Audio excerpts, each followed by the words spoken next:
Andrew Dornan, Executive Director for James Bay Minerals. We've recently acquired the advanced stage Independence Gold Project, located in the Battle Mountain region of Nevada. It has a mineral resource of 1.18 million ounces of gold and 7.6 million ounces of silver, and we'll be looking to advance that asset over the next 6 to 12 months. Actually, good to see you. Been a while, been over a year. Might be worth kind of reintroducing the story, especially in light of the recent acquisition. Tell us a little bit about you, your background relevant to what you're doing now. Yeah, so I've got near on 20 years experience in the mining industry, working across mid-tier and major mining organisations. Spent in commercial roles, so I spent near on 5 years at Newmont across their Boddington gold mine and their Tanami gold mine, which is really relevant to the new acquisition we've made. I also spent 5 years at Fortescue Metals Group, where I took the commercial team that developed the T155 project, which took their output of 45 million tonnes of iron ore up to 155 million tonnes. So well experienced in taking assets from exploration stage through into operations. Okay, well, let's talk about the realities of exploration companies and, the challenges. Yep. Okay, you did not start the beginning of the year in the form you find yourself now. So maybe let's talk about the origins and before we kind of get into the new acquisition, if you don't mind. Yeah, so we started the year as a lithium exploration company. We had quite a large land holding in the James Bay region of Quebec. Still a fantastic land holding. But obviously, we're always striving to extract shareholder value. And in quite a tough lithium market, we thought there needs to be just a diversification of assets in this portfolio, as some of the reports that we were seeing in our own investigations was there could be several years of pain still in lithium before we're going to see that come back. And exploration is a money-hungry beast, and we thought we need to look to find an asset to underpin the company, which is why we went after this Independence asset. I mean, and just talk to me, because I'm trying to understand the logic of how you identify assets and go with them, which, that's prevalent for what you're doing with the gold project. But with the lithium project, when did you pick that up, and and why? What do you think was going to happen? Yeah, so we picked up the lithium asset, would have been March last year, pre-listing in September last year, I think it was. And we basically took a strategic view on the region of James Bay and really looked for a large land holding that had the key ingredients to host large LCT pegmatites, a long trend from Patriot Battery Metals, which is one of the largest discoveries of the last few years. And we had that large land position, and we were basically getting out there and undertaking grassroots exploration across that.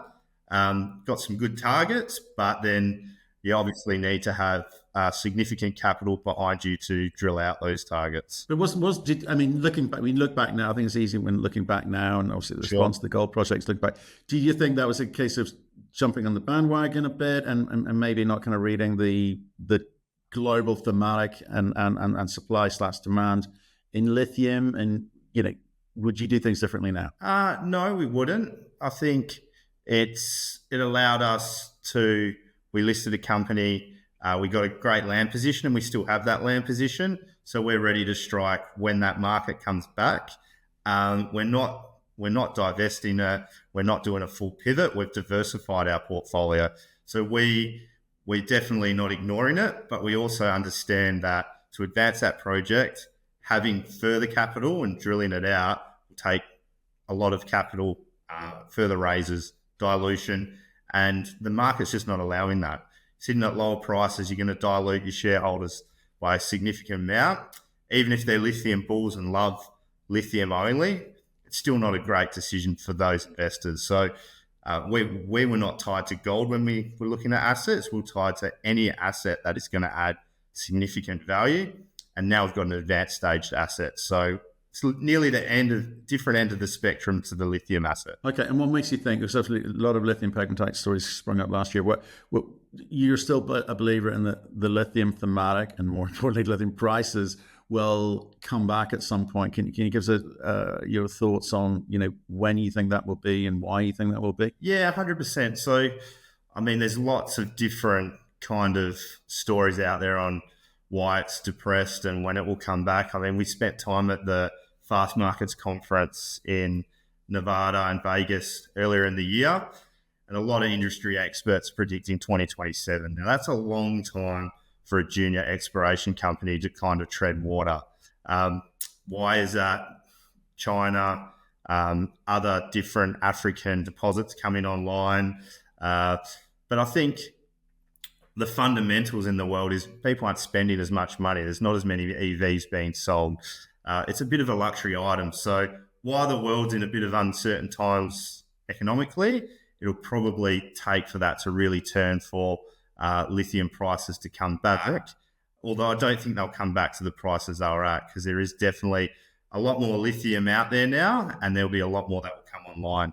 But I do still see that there'll be a diversified kind of two different markets. There'll be a North American market and a Chinese market, and we'll still sit in that North American market, which is emerging and not as established as the China market. Is there what are the kind of holding costs on this? If you're not going to necessarily, dramatically advance it, what are the holding costs? And what are the opportunities to monetize this at some point? Yeah, so the holding costs are pretty low. Like the fees for the land have been taken care of to 2026, so that's fine. And then there's obviously exploration spend to maintain them, and that's been completed. We've spent, I think it's over $2 million on the asset in the last year anyway, which basically gives us out to 2026 before there's any other costs required on it. But we'll still look to potentially undertake further desktop studies and works over the next year or so.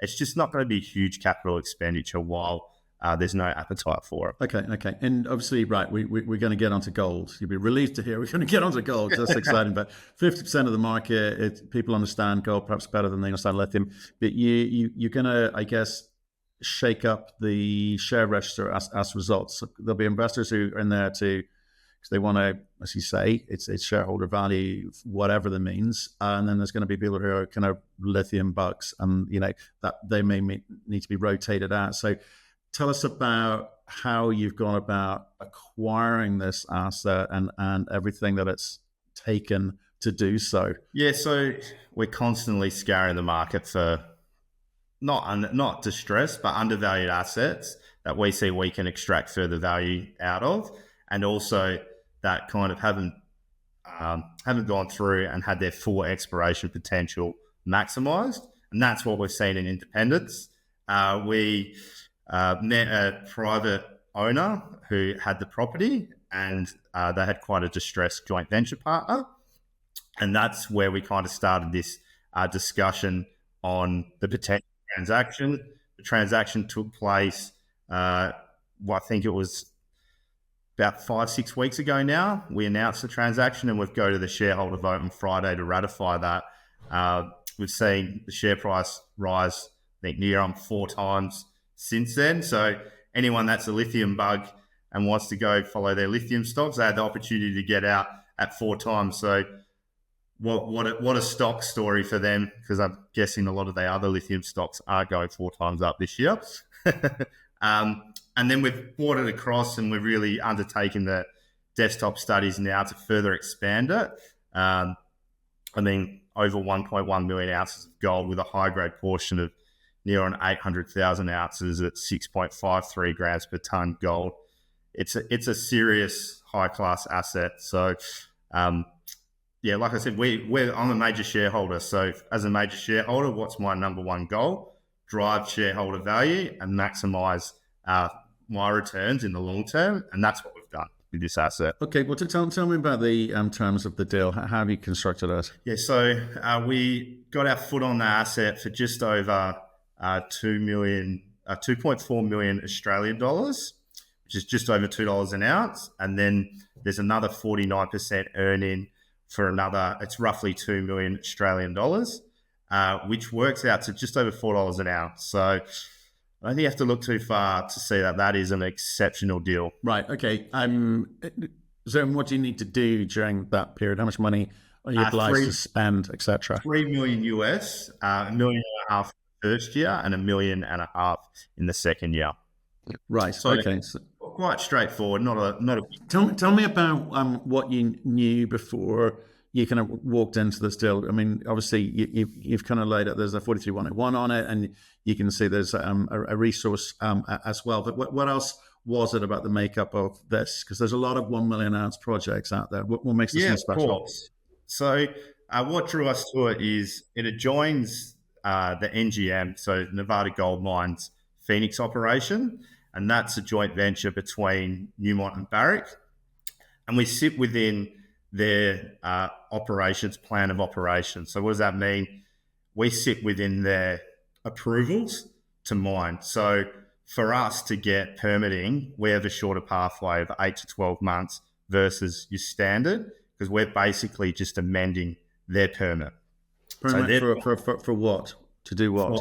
For operations. So they've got a plan of operations which covers our property because we adjoin it. So when they undertook all the baseline flora and fauna surveys, they did it across our area as well. So it's called an environmental impact statement, and that's completed for us. We don't need to do that. Costs up to $5 million to complete and takes over 2 years. So that's tick done. That generates a record of decision, which is basically positive or negative. Positive, proceed. Negative is you can't proceed. You either got to do more work or you just can't proceed with the project. That's been granted. And so we sit within that plan of operations. We'll then just have to do what's called an environmental assessment, which is 8 to 12 months and $50,000 to $100,000, which is seen as a project amendment because there was never approval to mine that section because it wasn't part of their property. So that's a big advantage to have advanced permitting. We hold the water rights over the property for full operations, which is an important piece in Nevada. And we see that we can extract maximum value and potentially have a low-cost heap leach project up and running in the short term. Right. Okay. And again, tell us about the ore body as well. I mean, I've seen some high-grade numbers, but how does that break down? Yeah. So it's split into two resources. So you got the near surface, which is, I think it's around 0.4 grams per tonne gold, and there's a measured and indicated portion of 334,000 ounces. And then the Skarn, which sits underneath, which is the 800,000 ounces at 6.53 grams per tonne. The near surface is actually from surface. So the drilling that's been done on that is in quite dense areas on the property, as the previous owners been held for 30, 40 years, mainly private, cash constrained. So they've looked to really get a dense kind of drilling area up to a measured indicated kind of level and then look at starter pits. We see that this whole property has the potential to be one large pit. We've undertook rock sampling over the last few weeks, which has generated some positive results that were announced yesterday, right up to the border, which have never been drill tested. There's the geoscience team see it as a slip fault. So if you can imagine that there's a mountain, the top part, this lower area down here is where the mineral resource is, and it's believed that it's slipped down at a point in time and exposed higher grade up the mountain. That's never been tested. So we're looking to expand that near surface as well as expand the skarn that sits underneath, as that skarn mineral resource has been, system has been confirmed on the properties that neighbour us. So it's just a matter of drilling ours out further, and it's only delineated across 25% of that area. Right. Now I see the market sort of quite liked what you've done and what they've heard so far. And you're going to need to presumably raise some money to kind of get after this thing. So can you just talk about the cash balances now and what you potentially going to thinking about raising and what you're going to do with that capital, more importantly? So we raised a small amount as part of the transaction, 1.5 million. So that'll give us, I think it's about 2.8 in the bank. We'll be able to undertake a small program with that kind of over the next few months. Can do a lot of RC drilling in Nevada. So that's a lower cost drill program. And then really look to, it's very early days for us. So we're still going through a hell of a lot of data. There's a lot of historical cores on site and that, and then really get a plan to push the resource out to the boundaries. But yeah, we'll be looking to raise funds probably in the next 6 months to ensure we can do quite a larger program across the property. Okay, and just so like you're an ASX stock, but let's for those that don't know, Nevada as a mining jurisdiction. Maybe you want to talk about that. Yeah, so Nevada consistently ranks in the top 3 mining jurisdictions globally on the Fraser Institute. It's got probably some of the best infrastructure I've seen for mining and exploration. We have sealed roads up to the doorstep on our property. Power lines run through it. I mentioned that we've got Battle Mountain, the town. That's only 20 minutes away. It's a fully serviced town, so all exploration teams are in motels or hotels, not in camper vans, which makes it a lot more enjoyable. We're just over an hour from Elko, which is a large, fully serviced mining town. So that's just in that area. Nevada gold mines, I think it's 3.3 million ounces of gold a year, I think, comes out of there. Largest out of anywhere in the world. You can't have that kind of operations if it's not an easy jurisdiction to work in. So yeah, I think it was 3 times the last 10 years, the number 1, and top 3 over that time. So I see it as the best jurisdiction I've worked in the world. It's hard getting that through Australian investors' heads. They think West Australia is the best place. But I can tell you right now, Nevada is head and shoulders above most places I've been in the world. Okay, well let's just come back to the plan of attack here, because I need to understand what I'm getting into. You talk about the 43101 estimate, like, you know, just over like 1.2 million ounces of gold. You got some silver credits in there as well. Obviously, it's reasonably high grade. There is a reasonably high grade component to it. But still, like as I said, referenced earlier, there's a lot of these size projects around. In terms of white noise stories, competing stories, and you've got to stand out. You know, you've got to work this towards something of a certain size. I think if I was talking to you about 2 years ago, it'd have been 2 million. Now it seems to be even higher to be of interest. Now you've got some nice neighbours in terms of Newmont, Barrick's JV nearby, but what's the end game, and how do you get there? I know you've got data to look at and a plan to do, but you know right now roughly what you've got to get at. You're just talking about the nuance here, but so tell me, what do you think you need to be able to deliver in 2 years' time, as if I'm talking to you? Yeah, so without putting direct numbers on the table, I think if you look at the Skarn mineralization that we mentioned earlier, that makes up 25% of the resource area. That the rest of the resource area is undrilled, hasn't been tested, but every neighbour has intercepted the same Skarn mineralisation at the same depth. So we've got 25% of our property that's been drilled out and delineated. We see once we drill out the rest of that property that we're going to have the incremental increase of the 800,000 up to the 100% equivalent, which I think if you do your maths, that is well over your 2 million mark just in the Skarn. Then at the near surface, we're looking to get that up to a similar kind of level, as it hasn't been drilled out at depth, very shallow drilling. So we want to drill it deeper, and we also want to push the drilling out to the boundary. So the end goal is to have a significantly larger mineral resource at surface, which we see as profitable overburden, which allows us to get down into the really high grade ore that sits underneath. I haven't touched on it, but our project runs at about 0.4 grams per tonne gold. The Phoenix mine next door runs down at 0.32 grams per tonne gold at $1,048 all-in sustaining costs. So a lot of people say grade is king. It is not king in Nevada, as it's like an earthworks operation.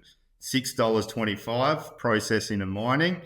You just can't beat it. Hard rock up to $600 a tonne mining and processing. So we've got easy, profitable kind of from surface mining, open pit, that's heap leachable, that will get us down to a target zone of the Skarn, where then it is high grade ore and you're off to the races. So a lot of the gold companies you talk about, Matt, they are either deep and stranded with no opportunity to mine from surface.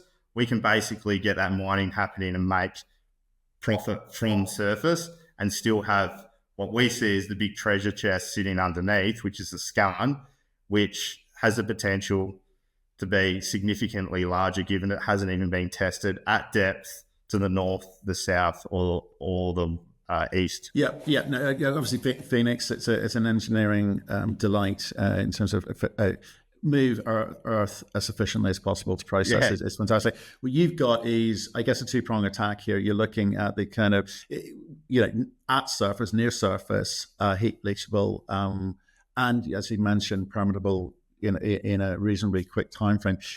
And then you can get after the deeper stuff, the Skarn type stuff. We've seen lots of companies change their business model. I mean, you've effectively done the same things, switching from lithium to gold in a way, but they've also, companies have worked out that perhaps they need to get to kind of revenue, non-dilutive strategy for shareholders as well. Do you see the kind of the heap leach thing, something that can move through the phases quickly, or do you feel that you need to kind of add on and bolt on the kind of, getting after the deeper stuff, Skarn part of it, and tell the story as one? How do you view the landscape going forward? Yeah, I think we're open to all different avenues, but I think given the drilling has been in quite dense, isolated areas, it would be a bit of a disservice to just take on board what's been done and do a starter pit.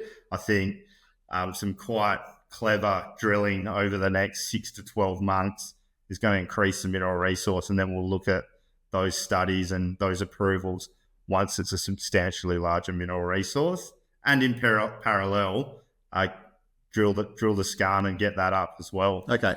I guess as the data comes in, you make up your mind. Yeah. Looking at your board, you're kind of set up for a lithium project.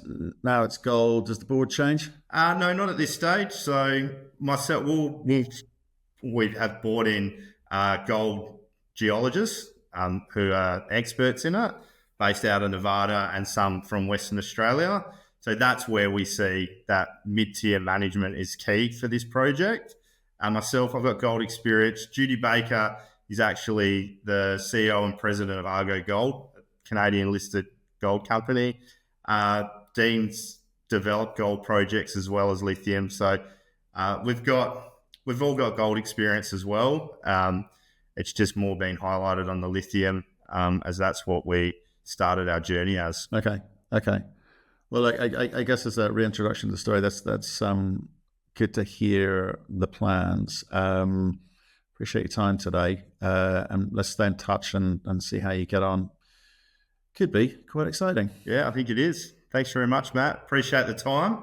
Some good questions.